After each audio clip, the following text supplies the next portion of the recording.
Mana kira-kiranya Nabi SAW tahu kalau tinggal gitu pun dia akan mati tu. Tapi oleh kerana dalam masa yang dekat pergi tu, tak mati lagi. Yang menyebabkan mati sebenarnya bukan Ibnu Mas'ud, tetapi hal tu. Dengan sebab itulah Nabi SAW bagi salabnya kepada Mu'adz bin Amr bin Al-Jamal. Jadi makna sini nak cerita hukum salab itu. Hukum salab. Salab itu dia bukan anfal, bukan nafal. Tidak, lain. Nafal ini makna sagu hati ataupun duit ataupun sesuatu yang diberikan untuk memberi semangat. Memberi semangat kepada orang yang ikut serta dalam peperangan itu, biar dia berasa dia telah memainkan peranan lebih daripada orang lain, dia dihargai. Itu nafal, anfal. Ini bukan. Ini salab. Salab ini ada pada tubuh dia. Baju besi kalau zaman itu, baju besi, pedang, semuanya berharga belakang. Kuda hak dia naik dan lain-lain lah, hak berharga. Itu diberikan kepada orang yang menyebabkan betul-betul mati. Itu hak dia nak ayat sini. Dan cerita ni Abdul Rahman bin Auf ceritakan kepada kita.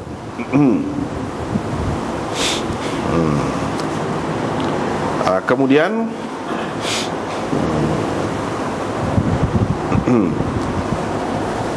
gitulah rekasannya. Imam Nawawi pun bahas banyak juga, tapi kesimpulannya maksud dia Hasani lah, Hasani.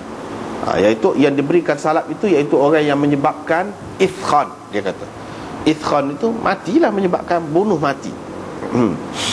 Tak apalah.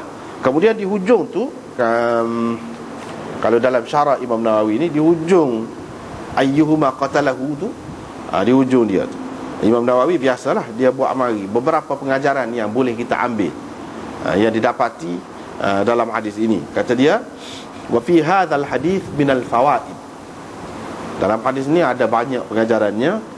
Di antaranya ialah al-mubadarah ilal khairat wal ishtiyaq ilal fadail. Iaitu orang Islam digalakkan bersegera kepada perkara-perkara kebajikan, dan dia kena minat kepada fadail, kepada sesuatu keutamaan ataupun kelebihan-kelebihan itu. Jadi kebajikan ataupun kelebihan itu tidak semestinya dalam bentuk pemberian, dalam bentuk duit, dalam bentuk sedekah tu, bukan begitu saja. Hak kata baik saat ni, musuh kena bunuh tu pun baik juga. Musuh kena bunuh tu pun baik juga. Suppose sini kita tengok dua orang sahabat ni begitu minat dia untuk nak buat ni, untuk buat kebajikan. Kebajikan ni, kemudian kebaikan di sini bunuh musuh tu lah, musuh utama Nabi SAW, dan berlomba-lomba dia. Dalam hadis ini juga ada pengajaran al-ghadab lillah wa li rasulihi sallallahu alaihi wasallam, iaitu kita kena marah kerana Allah dan kerana Rasul. Molek ada sifat tu. Mana kalau orang kata tak molek kepada agama, kita naik marah. Kepada Allah, kepada Rasulnya orang kata tak molek, maki, tu tak molek, benar lah kita kata. Apa lagi kata berat-berat lagi, dia kena timbul rasa marah. Kalau tak ada marah ke apa satu, maknanya iman itu tak tahulah setara mana iman itu. Mana tak kocok sikit abu air dia tu, kita kata tak ada berasa sikit abu, tak leh lah betul. Mana kita kena cek lah. Kalau kita orang kata apa-apa kepada agama kita, kepada Nabi kita, kita tak nak berasa ke apa satu. Itu kita kena cek semula iman kita tu. Ya, kau betul molek tu, kau nak mati dah bateri ni, kena cek molek. Maknanya dia kena ada tu semangat tu. Yang ketiga, tidak patut, tidak seyogianya kita menganggap orang ni maknanya lekeh. Pada pandangan zahir kita tengok dia ni nampak kerdil saja, nampak kecil saja, maka kita pun kata kekuatan dia pun kecil juga, tak boleh lagu tu. Sama-sama kita atau musuh ke, mana tak boleh pandang mudah lah, tak boleh pandang mudah. Itu dia, pelekeh tak boleh, sebab kita tak tahu lagi kemampuan orang tu. Sehingga kita terjemah tadi kan, mengikut terjemah yang pertama, Dia berasa alangkah baiknya kalau aku berada di antara orang yang lebih kuat lagi daripada mereka berdua. Dia merasa tak kuat pun, padahal kuat. Padahal berani. Dia berasa budak tu dari segi berani kau, dari segi kuat kau kurang lah. Tidak mesti begitu. Tak mesti begitu. Jadi ini semua ni terletak pada semangat dia tu. Pada semangat dia. Jangan kita anggap orang lebih muda dia tidak mampu untuk buat kerja-kerja yang mungkin kita berasa berat. Boleh jadi orang lebih muda dia boleh buat lebih baik lagi daripada orang yang lebih tua. Boleh jadi. Seperti dalam peristiwa ni.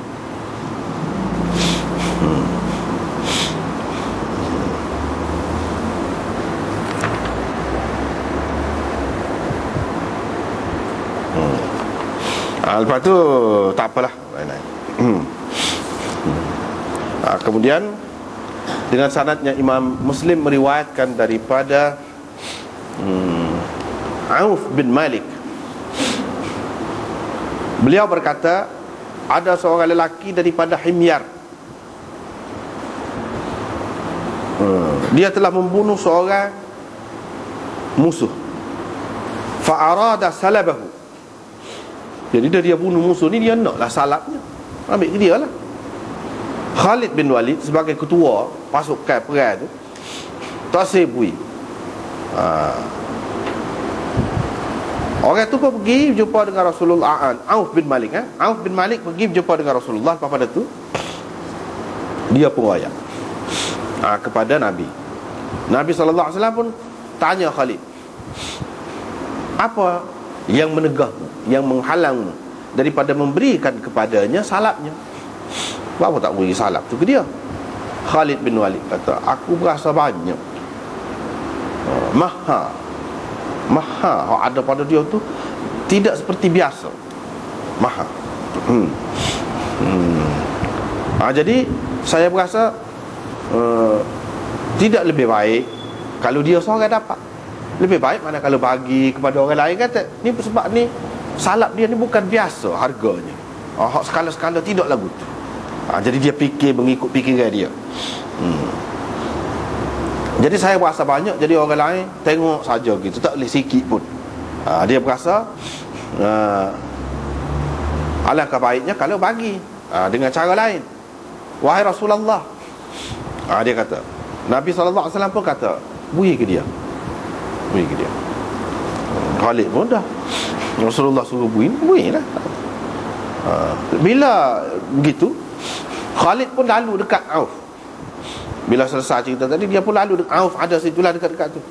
Khalid pun pergi dengan heret kain dia lah, gaduh-gaduh pergilah apa-apa tu. Thumma qala, kemudian dia pun kata, ini Auf bin Malik, tidakkah aku telah menyempurnakan apa yang telah kukatakan kepadamu itu? Iaitu aku akan cerita kepada Rasulullah. Aku rakyat sungguh. Aku rakyat lah. Dia kata begitu. Jadi kira-kiranya dia ni mengadulah, dia rakyat cerita ni kepada Nabi SAW. Khalid tak sebui. Ya Nabi tahu tu siapa dia rakyat? Dialah Auf bin Malik. Jadi bila jumpa dengan Khalid, dia pun kata gitu pula ke Khalid.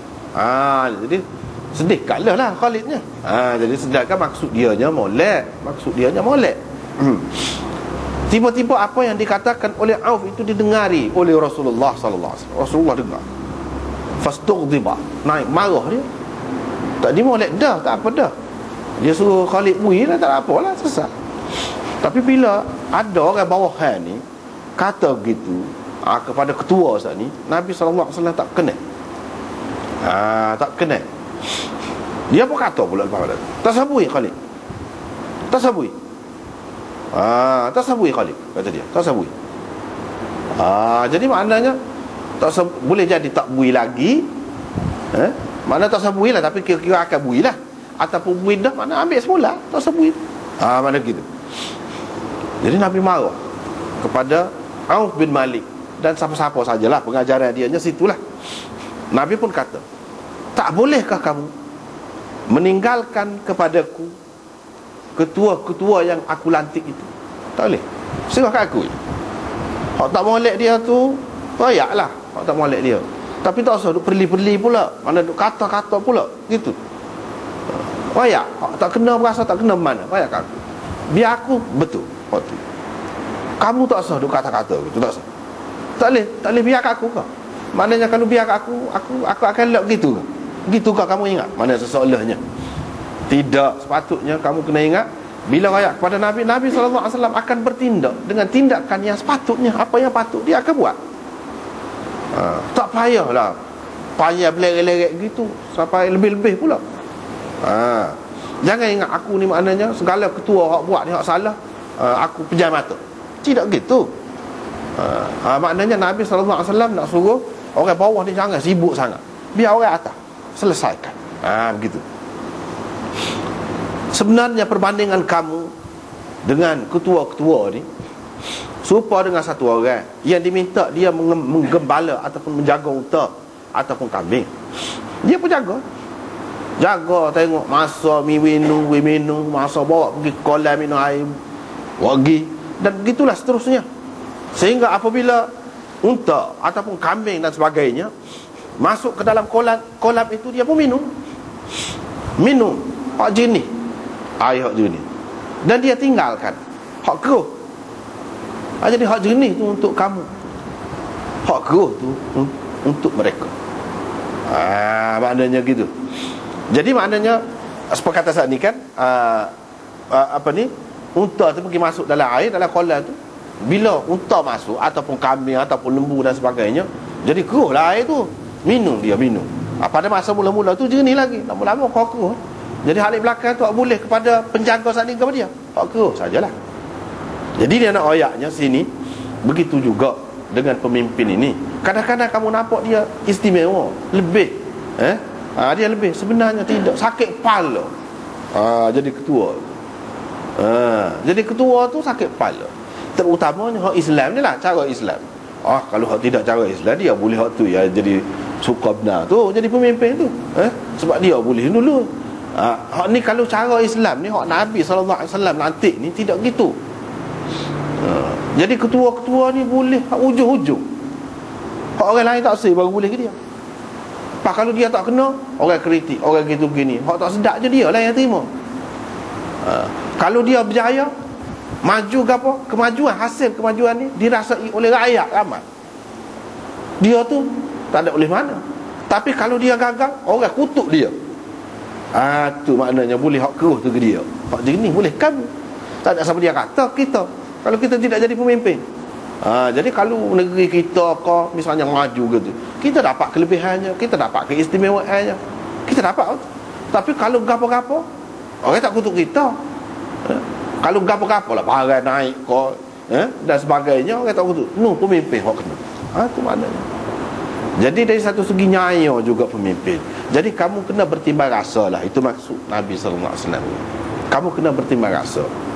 Jangan tengok dia tu, sementara kalau dia ketua kak, kamu nampak mesti ada semua kelebihan kepada dia. Tidak mesti gitu. Tak mesti.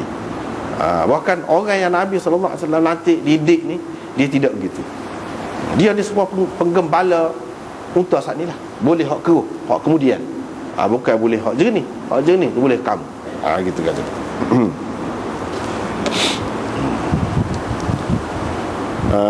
Jadi payah ketua je lah. Itulah Imam Nawawi pun sebut makna hadis ini. Kata dia rakyat tu dia ambil hak jenis-jenis ya. Dia ambil hak senang-senang, kemudahan yang dia dapat. Dia dapat tu tanpa susah payah. Tapi pemimpin-pemimpin dia menghadapi macam-macam ujian, kesusahan.